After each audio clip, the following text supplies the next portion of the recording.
Isang low pressure area na posibleng maging susunod na bagyo na tatawaging Bagyong Henry patuloy na nabubuo habang papalapit sa bansa. Posibleng tawirin ang buong Bicol Region at Central Luzon sa mga susunod na linggo. Magandang araw Pilipinas, ito ang Pilipinas Weather ngayon.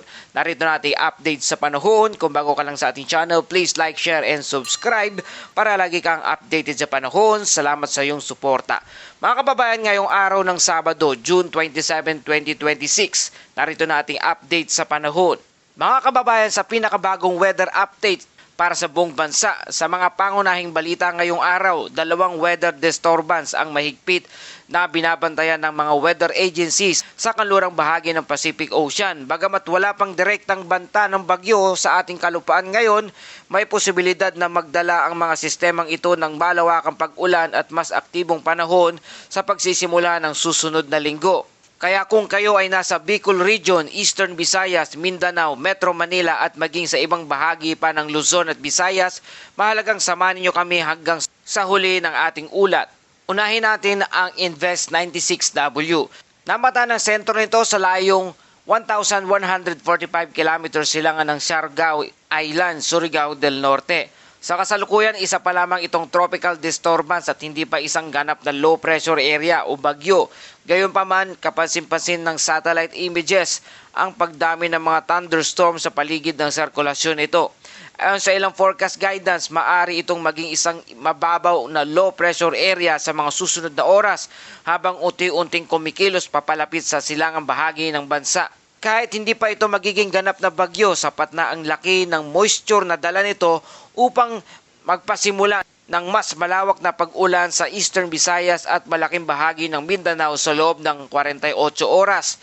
Sa ngayon, ang pangunahing bantang dulot ng Invest 96W ay hindi pa ang malalakas na hangin, kundi ang posibilidad ng tuloy-tuloy na pag-ulan na maaring magdulot ng localized flooding at landslide sa mga bulubunduking lugar.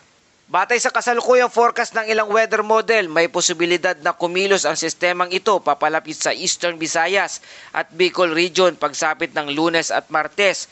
Kung magpapatuloy ang pag-organisa nito at magiging isang tropical cyclone bago makapasok sa ating Philippine Area of Responsibility, tatawagin ito ng pag-asa sa local name na Bagyong Henry, ang ikawalong bagyo ngayong taong 2026 at posibleng maging unang bagyo naman sa darating na Hulyo. Gayunpaman, mahalagang ipaalala na nananatili pa rin itong isang long-range forecast, hindi pa tiyak ang eksaktong tatahakin at lakas at maging epekto nito, kaya inaasahan pa ang mga pagbabago sa mga susunod na updates. Samantala, isa pang LPA o Invest 95W ang patuloy ring binabantayan. Bukod sa Invest 96W, patuloy ring minomonitor ang Invest 95W na matatagpuan naman sa silangan ng Marshall Island. Sa ngayon ay mababa pa rin ang posibilidad nitong maging bagyo sa loob ng 24 oras. Subalit ayon sa ilang global weather models, maaari itong maging mas organisado habang kumikilos pahilagang kanluran sa darating na weekend hanggang unang bahagi ng susunod na linggo. Kung magpapatuloy ang pag-unlad nito o pag-develop, posible rin itong maging isang bagyo at pumasok sa ating Philippine Area of Responsibility sa kalagitnaan ng susunod na linggo. May ilang forecast model pa nga na nagpapakitang maaari itong lumakas hanggang typhoon o maging super typhoon habang nasa Philippine Sea. Gayunpaman, mataas pa rin ang antas ng kawalan ng katiyakan sa forecast na ito, kaya patuloy itong binabantayan. Mga kababayan, kahit hindi maging ganap na bagyo ang aliman sa dalawang weather disturbance, may posibilidad pa rin silang magdala ng malawakang pag-ulan. Kapag lumapit ang mga ito sa bansa, maaari nilang palakasin ang hanging habagat o southwest monsoon. Itong maaari magdala ng mas madalas at mas malalakas na pag-ulan sa malaking bahagi ng Luzon at Visayas, lalo na sa mga lugar na nakaharap sa West Philippine Sea. Narito ang mga lugar na maaring makaranas ng pag-ulan dahil sa epekto ng habagat. Inasahan ang maulap na kalangitan na may kalat-kalat na pag-ulan at pagkulog at pagkidlat dito sa Metro Manila, La Union, Pangasinan, Batanes, Babuyan Island, Zambales, Bataan, Tarlac, Pampanga, Bulacan, Cavite, Batangas, Occidental Mindoro, Palawan, Antique, Iloilo at Guimaras. Samantala, dahil naman sa Intertropical Convergence Zone o ITCZ, makakaranas din ng mga pag-ulan ng Eastern Visayas, Northern Mindanao, Caraga at Davao Region. Sa nalalabing bahagi ng Mindanao, posible pa rin ang mga localized thunderstorm lalo na sa bandang hapon at gabi. Mga kababayan, ano ang mga mga dapat nating abangan sa mga susunod na araw? Ito ang pinakamahalagang bantayan. Posibleng tuluyang pagbuo ng Invest 96W bilang isang low pressure area at posibleng pagpasok nito sa ating Philippine Area of Responsibility bilang bagyong Henry kung magiging tropical cyclone ito. Patuloy rin ang pag-unlad ng Invest 95W sa silangan ng Marshall Island at posibleng paglakas muli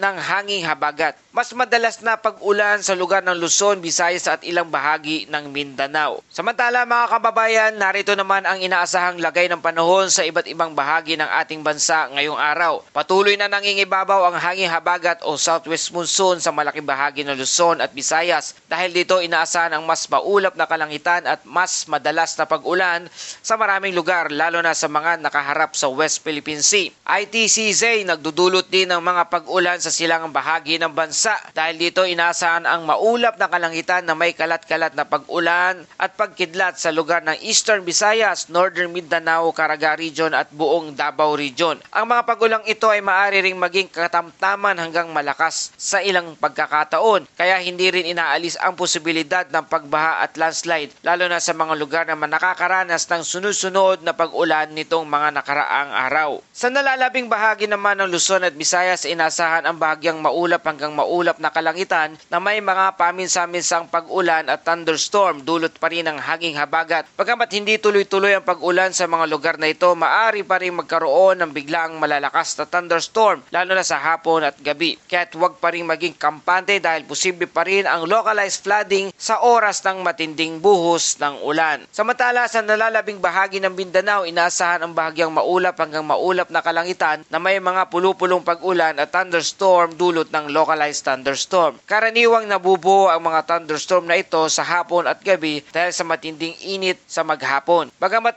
panandalian lamang ang mga ito, maaari pa rin silang magdulot ng malalakas na buhos ng ulan, pagkidlat at malalakas na bugso ng hangin at localized flooding. Para naman sa lagay ng karagatan, sa buong Luzon inaasahan ang mahina hanggang katamtamang lakas ng hangin na umiihip mula sa timog kanluran. Ang taas ng alon ay nasa pagitan ng 1.5 hanggang 2.1 metro ang taas, kaya nananatiling bahagyang maalon hanggang katamtaman ang kondisyon ng dagat. Samantala sa Visayas at Mindanao, inaasahan din ang mahina hanggang katamtamang hangin mula timog kanluran hanggang kanluran, habang ang taas ng alon ay nasa pagitan ng 0.6 hanggang 1.2 metro ang taas. Kaya sa pangkalahatan ay ligtas pa rin na makapaglayag ang karamihan sa mga sasakyang pandagat. Gayunpaman, pinapayuhan pa rin ang lahat ng mangisda at maliit na bangka na maging maingat lalo na kung may namumuong thunderstorm sa kanilang lugar. At dumako naman tayo sa ating Bible verse of the day mula sa Isaiah 41 verse 10. Huwag kang matakot sapagkat ako'y sumasa iyo. Huwag kang mangamba sapagkat ako ang iyong Diyos. Palalakasin kita o tutulungan kita at aalalayan kita ng aking matuwid na kamay. Mga kababayan, sa gitna ng pabago-bagong lagay ng panahon, ang pinakamahalagang paghandaan ay hindi lamang ang pagiging alerto, kundi ang pananatili natin at Diyos habang sinusunod natin ang mga paalala ng ating mga otoridad. At yan po ating update sa panahon. Kung nagustuhan nyo ang balitang ito, please like, share, and subscribe para lagi kayong updated sa panahon. Salamat sa iyong suporta. Ito ang Pilipinas Weather ngayon na lagi nagpapaalala, magyanda, magiligtas, mag-alerto, ingat tayong lahat.